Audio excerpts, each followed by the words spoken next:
We want to make sure that people understand that, hey, security is our North Star. Security is something that's, not just incredibly important to us, but it is the most important thing to this product. And when you buy an Everykey product, you're buying something incredibly secure that has been security audited and that's using, the best encryption and the best security standards that are available. Yeah, it really just kind of comes down to just all of that, all of the process of building something that you're really proud of. Let's discover the Cleveland entrepreneurial ecosystem. We are telling the stories of its entrepreneurs and those supporting them.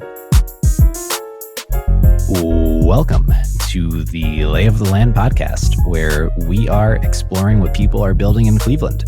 I am your host, Jeffrey Stern, and today I had the pleasure of speaking with Chris Wentz, the founder and CEO of Everykey. Chris has always had a passion for entrepreneurship, founding an advertising network in middle school that grew into one of the largest video game advertising networks. He then started a consumer electronics resale business in college where he bought products that were only available in the US and sold them to customers in other countries. He also modified the Roomba Robotic Vacuum Cleaner to make it a better product and sold the improved Roombas to consumers. The improvements were so popular that Roomba implemented the features into their own product in the next product line. While finishing his BS in computer science at Case Western Reserve University, Chris invested the money he had made from his previous business ventures into Everykey, which is what we spend most of our conversation on here today. Everykey designs and builds a patented universal smart key that can unlock devices and log into online accounts on those devices. It ultimately replaces your passwords and your keys. Launched on Kickstarter in October of 2014, within 48 hours, the campaign had reached trending status and raised over $25,000 in pre-orders. Since then, Everykey has grown substantially, expanding its capabilities and offerings to the enterprise security space. And I very much enjoyed hearing the story of how Chris took Everykey from an idea at his Case Western entrepreneurship class to a leading cybersecurity company providing products and services to consumers, enterprise, and governments alike with a real deep commitment to brand. Please enjoy my conversation with Chris Wentz.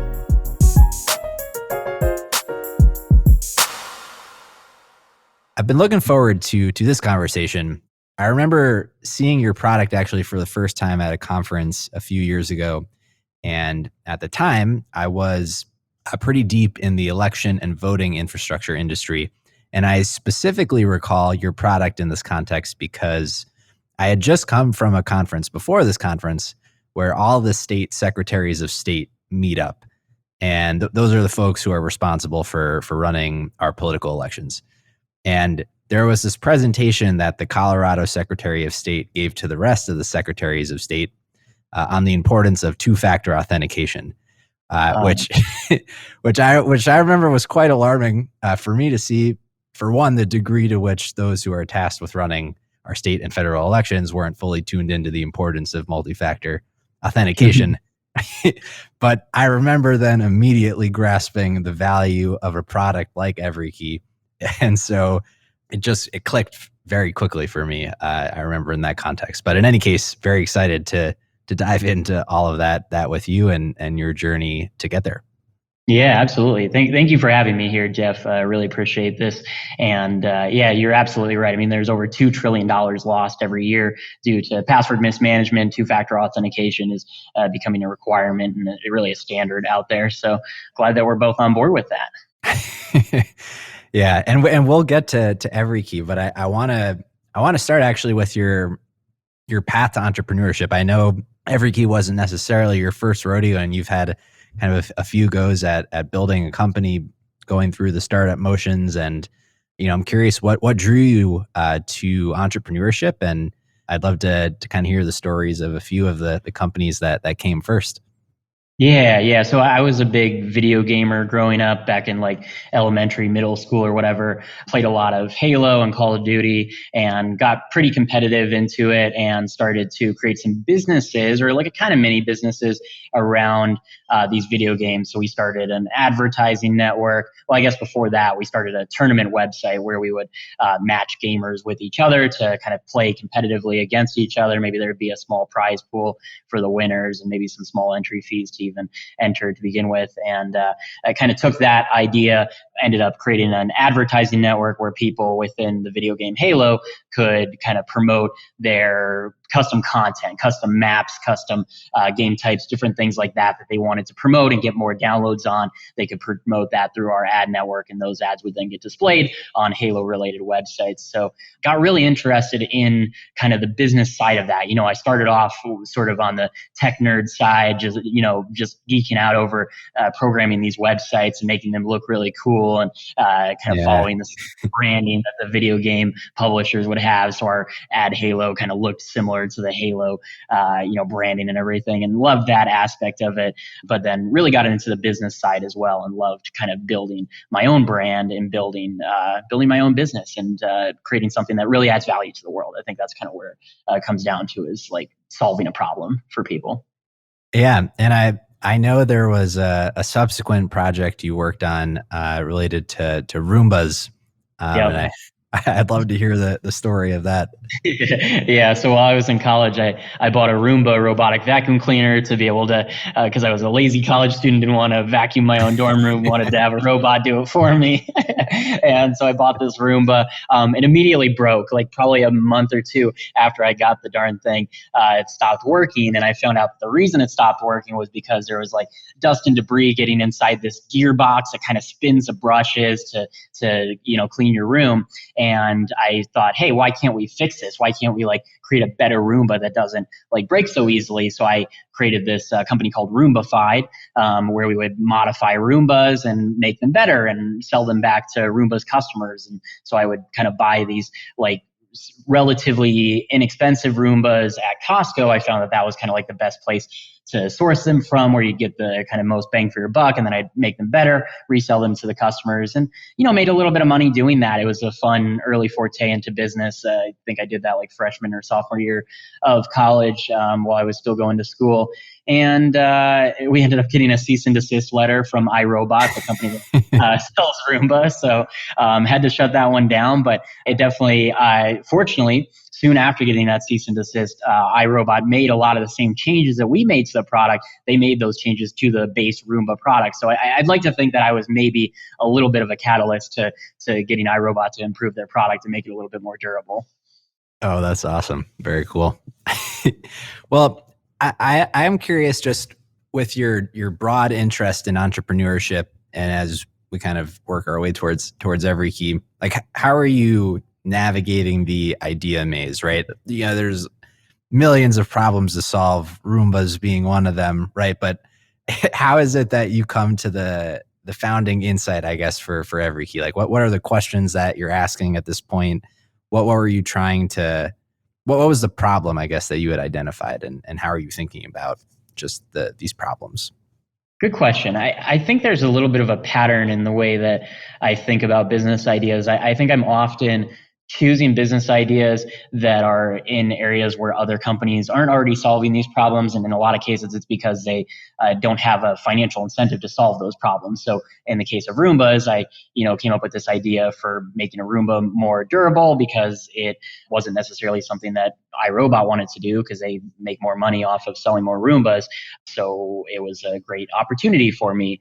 When I was a little bit later in college, I think junior, senior year, I bought and sold iPads and other Apple devices and resold them to other countries that didn't have these products as early as we did here in the US. And you can sell an iPad for like twice as much money. You can buy it for, $500, $600 here in the US and resell it for $1,000, $1,200, like double the price in other countries for the first couple months where it's not available in those countries. So sort of finding these, I guess you could call them sort of gray markets, like places where you're allowed to play within these markets, but the big companies out there don't want you to necessarily be playing in these markets. And Apple doesn't want you to be reselling their iPads internationally, because they're not selling them themselves internationally. But what are they going to do to stop you? There's nothing illegal about it. So I think that was kind of where I got that early success in business was finding these gray markets here. And with Everykey, I guess it's a little bit of the same, right? I mean, we're solving a problem that, is just an age-old problem of passwords and keys being insecure and inconvenient. We were in this entrepreneurship class during my senior year in college, and the professor asked us to come up with any kind of business idea we wanted. It could be a product or a service. It could make money, but more importantly, kind of make an impactful change on the world, really solve a problem for people. And we came up with this crazy idea at the time for a wristband that would replace your passwords, replace your keys. So you'd wear this wristband, it would be able to unlock your phone and your laptop and your tablet, the door to your house, your car door, your bike lock, all these different devices, and log you into all your website accounts when you're nearby, lock them down when you walk away. And we presented this idea to the class, kind of thinking, hey, wouldn't this be cool if Apple or Google or Microsoft were to do something like this? And fortunately for us, the professor, Walt Secura, came up to us, shook our hands, and said, guys, you should do this. I want to actually invest some money into this to make this a real company. And that's where we were like, holy cow, we've got a once in a lifetime opportunity here. Let's go for it. And so at that point, what comes next, right? It wasn't something necessarily you were considering prior. How do you go about taking this idea then and working to make it a reality? Yeah. So I'm definitely like a little bit of a like, hey, let's get stuff done. I definitely love to be a go-getter and kind of take that initiative. So I started to really connect with people within the business community here in Cleveland, and specifically at Case. There's a gentleman, Bob Sopko. I think you've had him on a previous episode of this show. Absolute godsend to the Cleveland and specifically Case, entrepreneurial community. So really happy to have been connected with Bob. And Bob suggested, hey, Chris, why don't you, you've got all this energy. When you pitch the company, I often take a piece of paper out of my pocket and show all the passwords that I have on that paper, and I'll set it on fire just to kind of show off this problem that you have. Here, I'll go ahead and the audio listeners won't be able to see this, but I have a piece of paper here. It's got all my passwords on it. These are so broken and outdated. I've got the same password for everything. And so at Everykey, we are getting rid of that broken and outdated access control and replacing it with something better. Turns out that when you do cool shit like that during business plan competitions, you can raise a few bucks for your startup. So we ended up doing a few business pitch competitions specifically for student ran startups, and that helped us get the initial funding that we needed to move the product forward. That's incredible for everyone listening. He did light the thing on fire, and it had one password. And now, and usually it burns up a little bit faster than that, so I can actually like kind of smell a little bit of burned hair on my my beard here. So I'm gonna have to take care of that after this film. I appreciate the commitment to the cause there, because it is a real problem. I think it's one that probably everyone at this point can personally kind of identify with. When you were in those early stages, what in your mind was kind of the first big break? What were you trying to validate at that point? And how are you thinking about where can we get traction initially? Yeah, so that's a great question, because we're starting this company that's got a pretty serious level of complexity to it. This Everykey company would have to create apps for iOS and Android and Mac OS and Windows and all your major browser extensions. And it seemed like quite a challenge to overcome. And we knew that we needed to raise some venture capital to get that done. I've got a computer science degree myself, but I can't code to save my life. So really needed to hire some people much smarter than me to really bring the product to market. So it made logical sense in my mind to prove to the venture capitalists of the world that there's a market willing to buy this thing, right? So we went on Kickstarter and Indiegogo, did a little bit of crowdfunding to kind of prove out that there is a market for this and to get some initial pre-orders and some initial funding for the business to kind of get it off the ground and get the ball rolling. And, it turned out that people really loved the product on those platforms. We actually raised more money than any other company in this category on both Kickstarter and Indiegogo. So it was a success. And we were able to then take that and raise some early venture capital from Inkwell Venture Capital and a few others based off of that initial crowdfunding success. This initial crowdfunding and venture capital that you were raising was towards what you would call like the MVP. It's often with like the crowdfunding, it is often a pre-buy in a lot of ways. And so there's like the expectation that all those contributing are going to get the first go of what it is that you guys are putting together, right?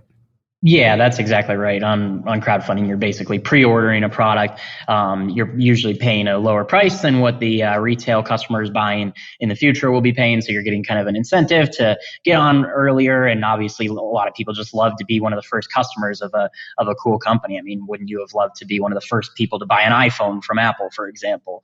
Would be a really cool thing to be able to brag about and everything to your friends. So I think that's where people were coming from, and yeah, fortunately, there were enough people to support the idea that we got it successfully funded, and that helped us kind of build out the initial technology. It definitely ended up being, if you followed our crowdfunding journey at all, you probably know that it wasn't a smooth road. We certainly had our fair share of challenges. It took us many months, even many multiple years longer than we had originally anticipated to actually deliver these products to people. And fortunately, people were very happy once the product was out. But there were some dark days. There were some dark days where we were, it had just so many negative comments in our Kickstarter page, like, hey, why isn't this thing out yet? The estimated delivery date was months ago. What's happening? And fortunately, all of that is now in our past, and people are happy with the products that they're using. But it was a struggle for a while to really you're setting these expectations and then maybe not meeting those expectations. And that's it's common for most crowdfunding projects. I think something like 85% of crowdfunding projects don't deliver on time. So it's not like there was anything unusual about our cadence there, but it certainly was a struggle. What were some of those challenges that you encountered at that point? Yeah, so I think we didn't really anticipate how tough it was going to be to make Bluetooth and security reliable on all different devices, right? So for us our company name is Everykey, and for us to really live up to that name, to truly be your Everykey needs to work on all iOS and Android phones, all Windows and Mac computers, and then pretty much all websites as well.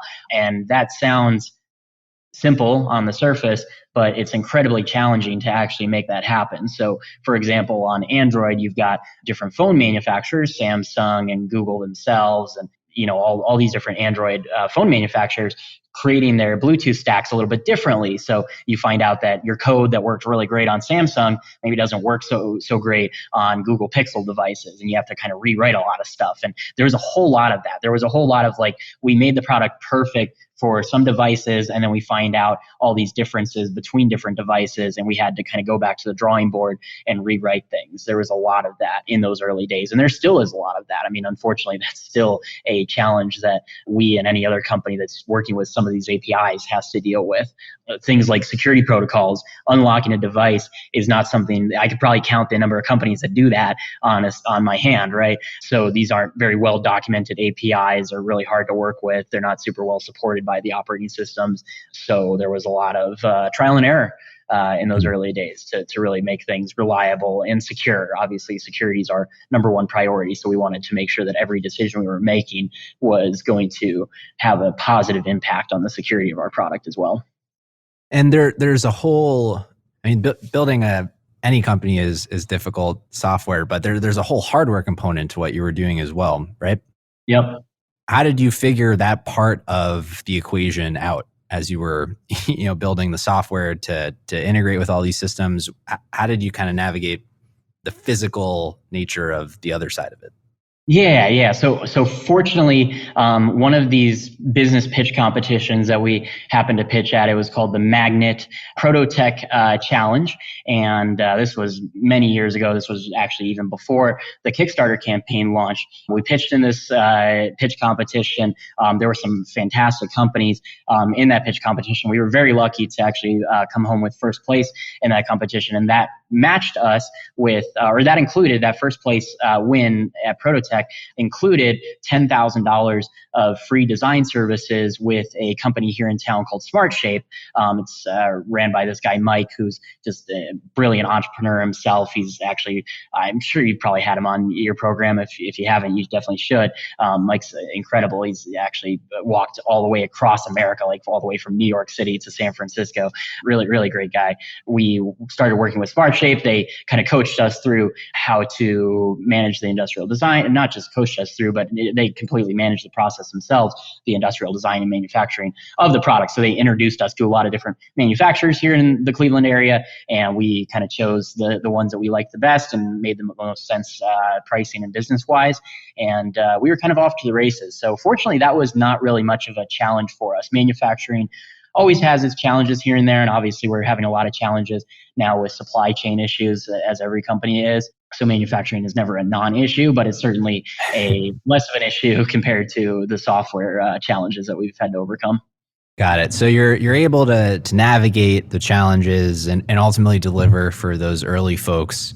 What comes next? Like, how do you think about go-to-market strategy at that point and the path forward?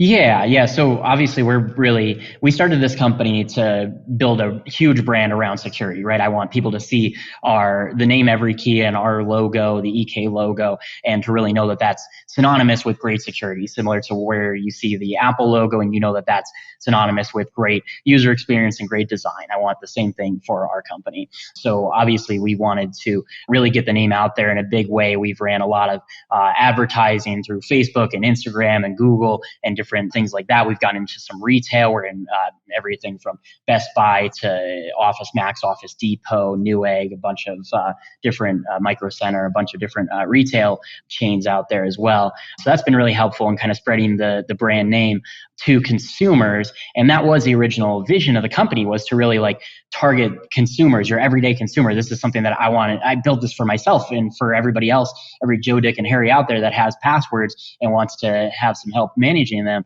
But through that effort, ironically, kind of what we found was that consumers aren't even the best market for this product. Really, it's enterprises. The companies out there are really, they're the ones that are losing $2 trillion per year due to password mismanagement. They're the ones that have entire IT departments who obsess on a daily basis over the security of the company and would, have some serious losses if the company was hacked. And oftentimes they almost always come back to poor password management. You hear about the pipeline hack. You hear about these cryptocurrency hacks that happen all the time. Usually it's just somebody using a shitty password, and that's what somebody uses to gain access. So we realized that is a good market for us, is to target these large enterprises. And so now we've, in a way, pivoted the business and have started to focus on selling to large enterprises and to government as well. We actually were just selected for a $1.25 million contract with the U.S. Air Force to solve some of the problems that they have.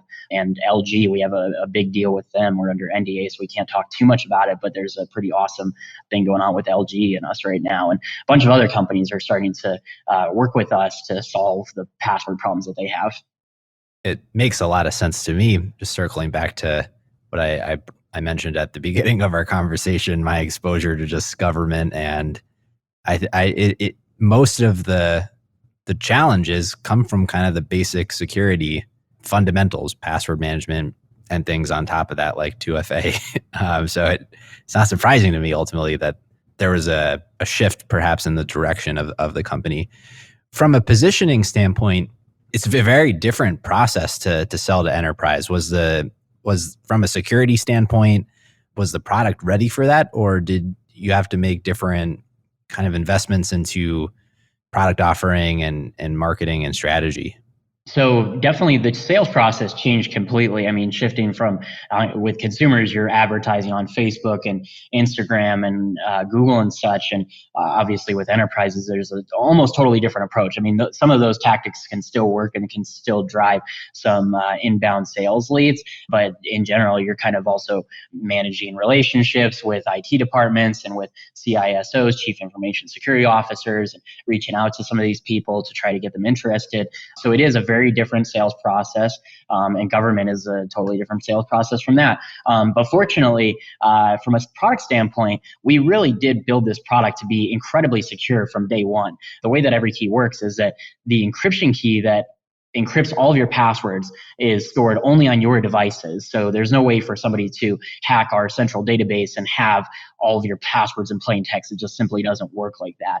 They would have to have that encryption key, which only resides on your devices. And we've gone through security audits, even back when this was really a consumer focused product. A lot of our early Kickstarter and Indiegogo backers really pushed us to make this as secure as possible and to go through security audits where a third party is coming in and taking a look at it and saying, hey, this is secure, this is not secure. And fortunately for us, we passed every single one of those security audits with the best score you can possibly have, which we're so happy with, because even the biggest and best companies out there like Apple and Google only get the best possible score about 20% of the time, but we've only gotten the best possible score, and we've gotten about 4 or 5 times now.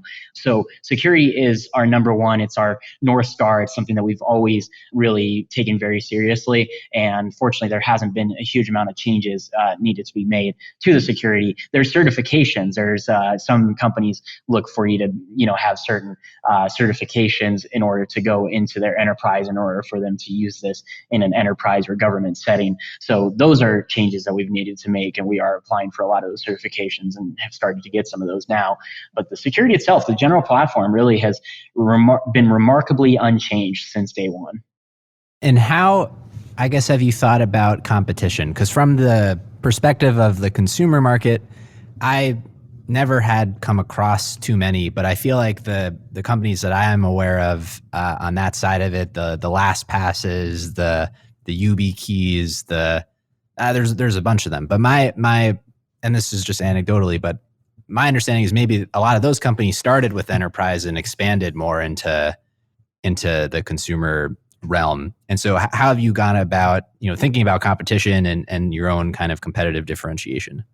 Yeah, well, and I think one of the great things about coming from the consumer space was that user experience, making this really easy to use and fun to use, has been something that we have obsessed over since day one. You wouldn't believe how many hours and days we've spent in meetings just talking about the most small details of the product, everything. Like if we can reduce something from 2 button clicks to 1 button click, we'll spend hours finding ways to do that and finding ways to optimize the user experience to make things as easy to use and as simple as possible. And I think that background of coming from the consumer world and having to make a fantastic, phenomenal user experience is something that we get to take into enterprise, and enterprises still care about that as well. They still want their employees to have a good user experience. They still want their employees to be saving time and not having to, deal with some clunky product that's hard to use. So I think that that's been something that's really benefited us.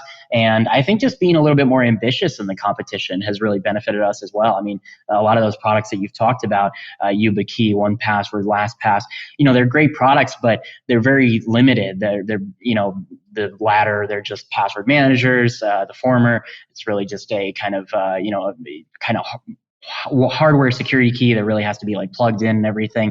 Everykey is kind of the combination of all of these, right? So it's both a hardware security key and a password manager all in one. So it's a little bit more ambitious than these competitor products. It's doing a lot more than any of them are. And then it's also fully wireless. We actually have an issued patent on one-to-many wireless authentication. So kind of gives us a step up and an advantage over the competition to be a fully wireless device. It goes back to that user experience. We want to make sure that people don't have to take this thing out of their pocket and plug it in to make it work. We wanted it to just be fully wireless, work over Bluetooth. And I talked about the original product in the initial conversation here as being like a wristband, but it's also, it's more than that at this point. It's a kind of key fob form factor, and you can put it on a key ring and still wear it as a wristband. And very soon here, we'll actually be coming out with an app-only version of this where you won't even need a hardware product anymore. You'll be able to just use your phone as an Everykey to connect to everything else. So building on that, I know you've also done some interesting things from a marketing perspective. And I know at some point in your company's history, had created a partnership of sorts with John McAfee, who I know has a bit of a notoriety about him. I'd love to kind of hear the story and thinking that went into that and the impact of that relationship as well. Yeah. John was a fun guy to work with. That's for sure. We're really sad that he's gone now. But yeah, John, the John McAfee story, really, it stems from Kickstarter and Indiegogo. When we first launched the product, a lot of people were talking about how hey, I want to buy one of these. This sounds like a great idea, a great product. I want one. But I'm not sure if I can trust this random company called Everykey out of Cleveland, Ohio that I've never heard of before with all my passwords, right? And Right. it's a very fair, objection for people to have, for sure. I mean, who am I to trust with all your passwords? I'm some random person you never heard of. So we wanted to attach our brand with a big name in the industry, right? It could be a company partnership, or it could be a person that is well known for creating great security products. And John's name, John McAfee, the founder of McAfee Antivirus, was literally number one on the list. Like, we literally came up with a list Right. of 20 different people and companies we could reach out to, and John's name was number one, and we thought we'd have to get to number 15 or 16 before anybody even returned any of our calls, right? But fortunately for us, we emailed John, and he replies back like an hour later saying, Chris, this is the coolest effing thing I've ever seen. I want to be involved. I want to do a product video with me involved and promote this product. Can you come down to Nashville, Tennessee a week from now and film this product video with me? And we're like, well, hell, that was so much easier than we thought it would be. We kind of, put together a last minute kind of product video script for John to promote the product, and got in our cars and drove down to Nashville with the production company to film the video. And as they say, the rest is history. John adding his name to the company and promoting it was just so influential for us. It took us from this kind of no-name startup company that people didn't know if they could trust or not into becoming a household name for security, something that people are beginning to know and trust. And if anything else, it got the conversation away from, is this secure, and into a little bit more of productive conversation about the features of the product and how people could use the product and everything. And obviously there was a little bit, you mentioned controversial history of John McAfee. Obviously, yes. The fact that he's a bit of a controversial figure. So I think that only benefited us, honestly, because it kept the conversation going. It kept people talking about us and talking about John. And anytime that we posted, a Facebook ad with John's name and face and holding Everykey, there would be some conversation around that. So for better, it happened, and it definitely helped the company. It definitely helped us build that credibility and get people talking about us. Yeah, no, it's an incredible story.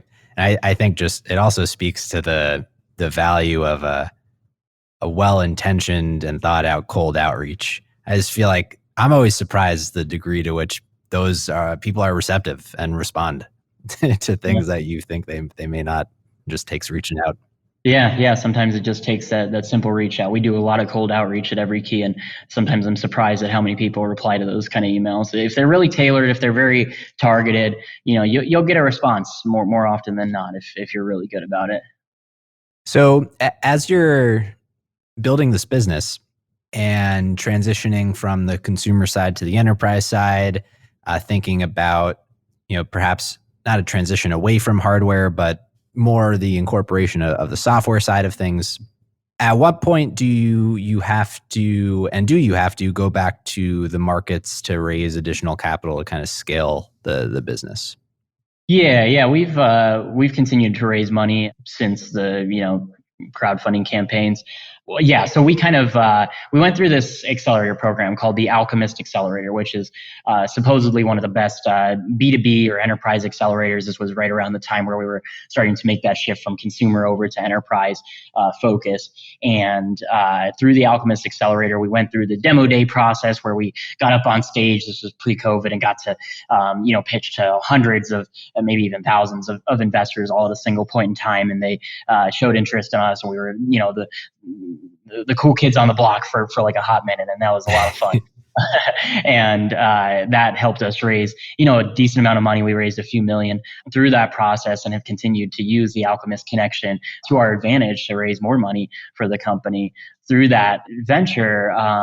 It just really kind of made me realize how much this was all pre-COVID, of course, but how much investors really wanted to invest in startups kind of near them and in very areas that are very familiar to them, right? So being a tech startup from Cleveland, Ohio, didn't appeal to some of these investors as much as a startup that's in their industry in the San Francisco Bay Area, for example. So that created a whole new set of challenges of our geolocation being something that would dissuade investors from investing in us. And we had to kind of navigate that carefully. And, I would spend more than 6 months of the year out in Silicon Valley at that time. So we would start to have a kind of mini office, basically just an apartment that I was renting out there for the time period. And we would start to call that our headquarters, which, is definitely kind of debatable, but you had to do what you had to do to get the money in the door. And that was one strategy that we found to be pretty effective. And yeah, so just a lot of that kind of stuff, just a lot of knocking on doors, hearing a lot of no's. A lot of people, of course, we still had to be upfront about, our kind of main office being here in Cleveland, having most of the employees here in Cleveland. Some people would say no for that reason or for many other reasons. The fact that we were very still consumer focused at the time, or a lot of our revenue had been generated from consumers, even though we were starting to target enterprises, obviously was a bit of a turnoff to some investors. But we found some really open-minded investors that really loved the company. People like Greg Kidd, one of the early co-founders of Ripple, one of the largest cryptocurrencies out there. I think they've got like a $25 billion market cap or something. People like Marjorie Hsu, the former VP of Verizon, and Kurt Peterson, the founder of this company called Cephia that sold for a few billion, and every piece of U.S. mail is screened for anthrax through their systems. Anyway, a bunch of different cool people like that got behind the company, and very happy to have them as investors and advisors and helping us move in the right direction. Yeah, and just taking a quick detour, because I'm curious your perspective on this. I mean, that narrative just doesn't hold the same weight and gravity to it today that it did pre-COVID, right? With the nature of geographic proximity, and how have you seen that change, and what's your kind of perspective on that from a Cleveland side?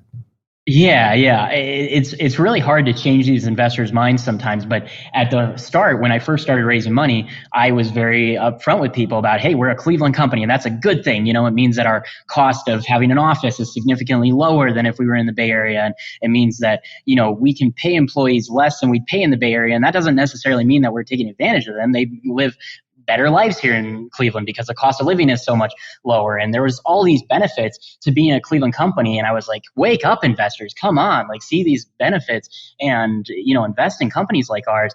And at the time, they were super close-minded to that. So it's really interesting to see the huge shift. We see now the opposite in today's world. We see Silicon Valley investors saying, we don't invest in Silicon Valley. We only invest in places like Cleveland, Ohio. And that is just so satisfying to see that, they're finally starting to open their eyes to it. They're finally starting, unfortunately it took this, deadly illness to make things, to open their eyes to it. But, at the end of the day, they are starting to realize that, hey, Silicon Valley is not the only place in the world where people are building great companies. Great companies can be built anywhere.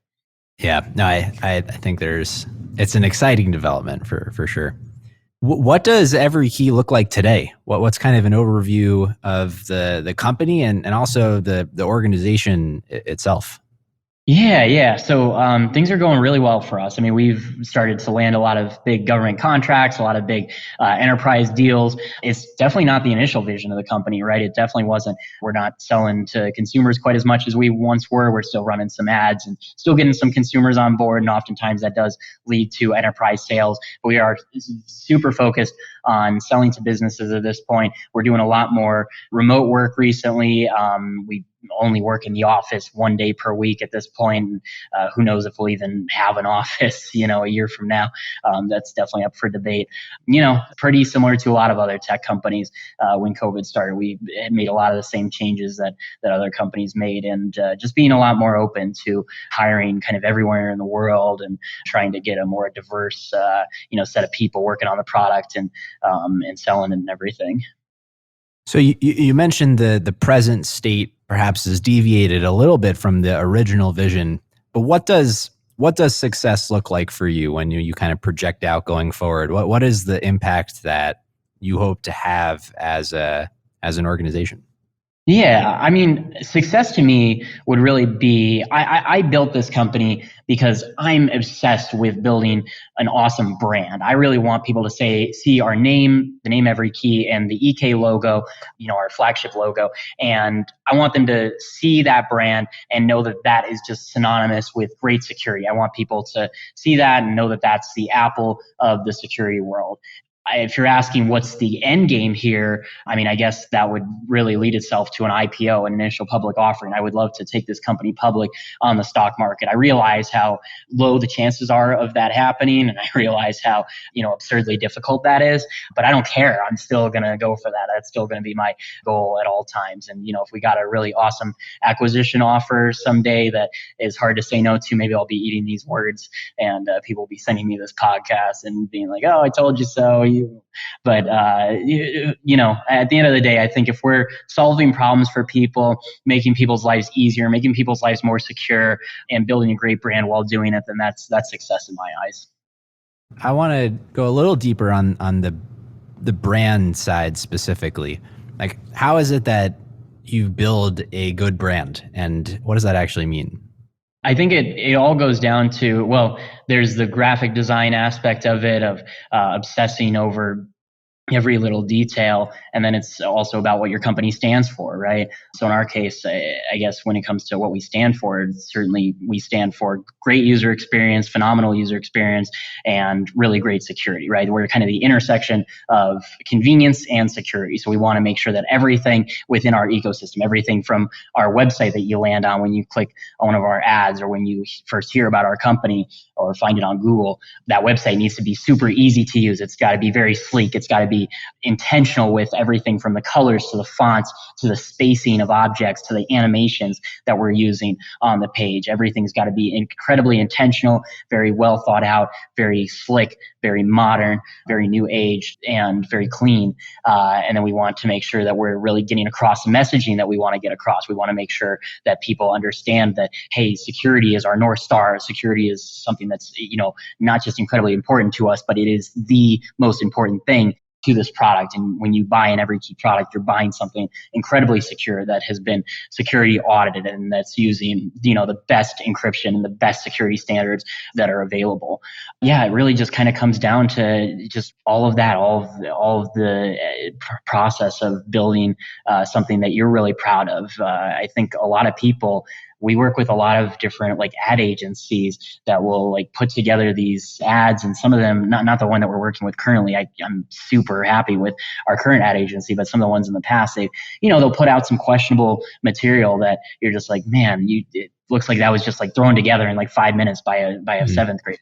What's going on here, And I'm just so passionate about this brand and what we're building that sometimes it'll almost raise my blood pressure if I see something that's trying to represent our brand but is doing it incorrectly. If there's not enough padding, or if the colors are off, or if the logo is not crisp and looking good and plenty of margin around it and everything to make it look nice and premium. So those kind of things, I just obsess over them, and we literally spend hours on making sure that this stuff is all very buttoned up, and that and a lot of it comes down to also just surveying people and asking people what they like too, because right, I mean, we're not just building this brand for ourselves, we're building it for other people to be impressed by it and to make sure that we're getting across the messages that we want to get across. So we'll spend hours, lots of money, lots of time on surveys asking people, hey, what do you, the most mundane of details, things like, which shade of blue do you like better? Those kind of things are things that we just, I think a lot of companies don't even care about them. They'll just go into Photoshop and they'll just choose a color, right?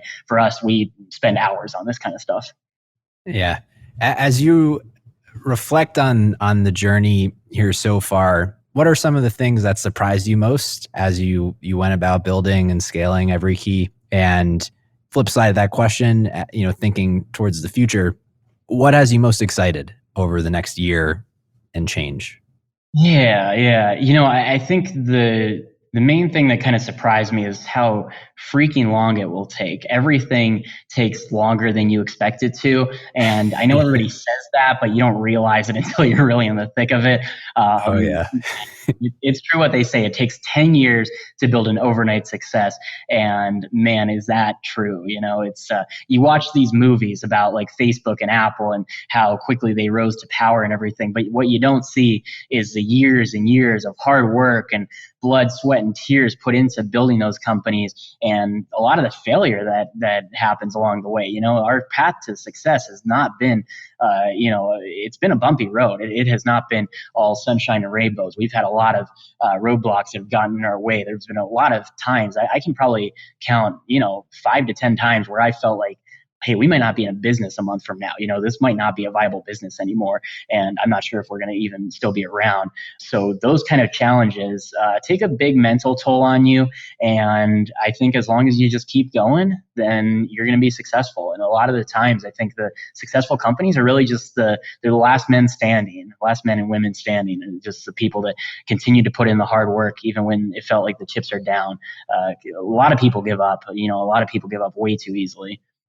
Where do you find that resilience, that keep going mentality? It's a good question. I don't know. I guess it might just be kind of like instilled in me by my parents, possibly. I remember back to like elementary school where me and my mom would like, she wanted my, papers like for class to be like perfect, right? She wanted, like, if we got an assignment where you had to write, a couple paragraphs about something, she wanted that to be absolutely perfect. So I remember all these nights where we would like sit at the computer and I'd be on this like spinny chair and she'd be kind of in front of the computer doing some of the typing, and she would like really just continue to, we wouldn't stop until it was perfect. We wouldn't stop the essays until they were absolutely perfect, down to every last word. If there was a specific word in the essay that didn't seem perfect, it didn't seem to fit correctly, or it wasn't quite as perfect as it could be, she would just keep, Chris, can you think of something better? Can you think of a better, word to be using here? Or how could we make that? What should the punctuation be in this sentence and everything? And she would just obsess over those details. And at the time, it felt so freaking annoying. I'm just like, can we please just go to bed, call this a night? This is going to get an A already. This is the perfect paper, And I think that like her constantly just going at me to make it perfect really instilled in me something that I carry with me to this day of, just this constant obsession to make things absolutely perfect. And I think that was, on hindsight, a good thing. And I think that's the case for a lot of things that your parents do. They feel pretty shitty in the moment, but at the end of the day, once you've grown up, you come to appreciate them. Yes. Much appreciation for the parents. Just circling back to the second part of that question, when you think about, what's coming next, what has you most excited? Man, I guess maybe part of the reason I didn't answer it is because there's just so many cool things that are coming down the pipeline, right? I'm just so excited about this like military contract that we have right now with the Air Force. I mean, right now, the Air Force, believe it or not, they're like writing their passwords on sticky notes and putting them around the rims of their monitors. This is a U.S. Air Force. This is like the people that are hired to serve and protect our country, and they're just writing their freaking passwords on sticky notes. It's insane. So things like that, things like solving these big problems for, big organizations is just something that I've gotten really excited about. New features to the product, things like, I don't know how much I should be talking about it publicly, but there's so many cool features. I guess I'll talk about the one that I've already kind of hinted at a little bit, using your phone as an Everykey, right? Today we have a hardware product. Hardware kind of sucks. It's not great from a venture capital standpoint. No, venture capitalists would obviously prefer to invest in a software company rather than a hardware company. There's supply chain issues that are continuing to be a problem and probably will continue to be a problem for the foreseeable future. So offering a software-only solution will not only solve a lot of those problems, but it's also going to solve a big objection that some of our customers have had, which is, hey, I don't want to carry another hardware device on me. I'd prefer to just use my phone as my Everykey. So that's something that I'm super excited about, and we are so close to having that done. And I can't wait to release that, because I'm sure that that's going to have a huge positive impact on the company, and customers are going to love it. That's super exciting. Just want to bookend the conversation here. We asked the same closing question that we do to everyone on the show, which tying it back to Cleveland is for not necessarily your favorite thing in Cleveland, but for something that other folks may not necessarily know about, a hidden gem. Okay, so I've been really interested for the past few years in urban exploring. It's where you find like kind of abandoned buildings and you kind of explore them. You see all the, something that was once a, huge, building that had thousands of people in it, that it was a, real center for commerce or something, and is now gone to the forest, and there's now graffiti and moss growing everywhere, and it's just crazy to see that that contrast there. So I would say urban exploring in Cleveland is pretty awesome. There's the Warner Swayze Observatory, pretty close to the Case Western Reserve campus. Case actually owned a little bit of history on this. It's an observatory that Case owned at one point, and because of air pollution, it no longer made sense to be in its current location. So they kind of abandoned it, and it's now just gone to this tree. So it's this huge building, really, amazing, multi-million-dollar building out there for anybody to explore. And this is not legal advice. I don't think you're like technically supposed to be exploring this, although people do it so often that I don't think there's a huge risk. But again, not legal advice. Explore at your own risk, of course. And then also the old Cleveland Aquarium is another hidden gem in the urban exploring area. It's you kind of got to like crawl in through this like window, and there's I don't know why. I don't know if it was once used as like a police station or something, but there's all these like old police reports there and stuff, which are just like kind of tables, like read through them and shit, and it's kind of crazy. So I love some of the urban exploring opportunities here in Cleveland. Oh, that's awesome. Again, not illegal advice, but again, not advice. Don't do this. Don't go to these locations. But well, Chris, really, really appreciate you coming on and sharing your story and the work you're doing with Everykey. I think it's really cool what you built, and seeing kind of the progress you've made since I remember first encountering you guys a few years ago. So really appreciate it. Thanks so much, Jeff. I really appreciate you having me on. It's always fun to do podcasts like this. It's fun to kind of really take a step back and see like where the business has gone and some of the progress that we've made. Because when you're really heads deep into it, sometimes it feels like a struggle, and sometimes you feel like you're not making progress. But it's things like this that really make me love where we've gotten as a business, and really make me appreciate the team that's behind me and everything that we've been able to accomplish. So thanks so much for this opportunity. I really appreciate it, man. Yeah, absolutely. If folks have anything that they would want to follow up with you about, what would be the best way for them to do so? Yeah, you're welcome to contact me over email. That's probably the best channel. It's just Chris, CHRIS .Wentz, WENTZ @everykey.com. Amazing. Well, thank you again, Chris. Yeah, thanks, Jeff. That's all for this week. Thank you for listening. We'd love to hear your thoughts on today's show. So if you have any feedback, please send over an email to jeffrey@layoftheland.fm, or find us on Twitter @podlayoftheland or @sternhefe, JEFE. If you or someone you know would make a good guest for our show, please reach out as well and let us know. And if you enjoy the podcast, please subscribe and leave a review on iTunes or on your preferred podcast player. Your support goes a long way to help us spread the word and continue to bring the Cleveland founders and builders we love having on the show.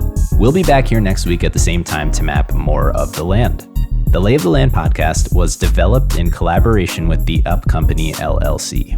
At the time of this recording, unless otherwise indicated, we do not own equity or other financial interests in the company which appear on this show.